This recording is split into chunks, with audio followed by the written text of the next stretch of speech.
有民众提早去甲旅行社注文要去片湖看烟火行程，这旅行社却因为买无机票，干那甲退订金予人客，无照客户赔偿，人客落尾去消基会投诉。富山旅行社表示讲，会照客约赔予人客3万块。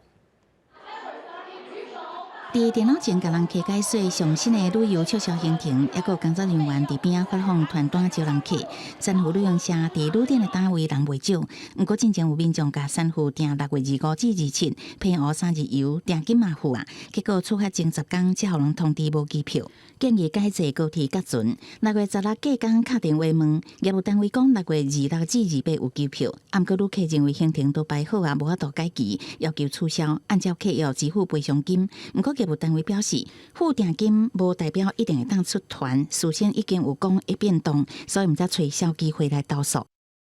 那如果因为机票的因素没有办法成行的话，本来呢就应该是认为是可归责于业者之事由所造成一个契约的不理性，那就应该依照定型化契约的约定呢，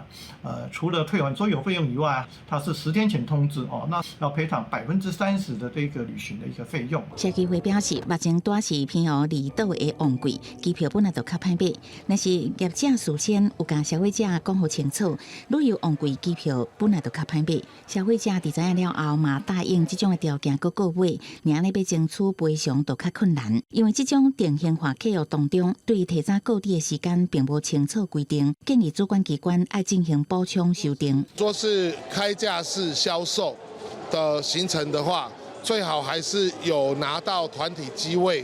再来做销售，这样子比较不会有争议。都已经安排好了，那你临时取消，当然对我们是一种损失啊。就这么突然的话，那就会觉得蛮错愕的。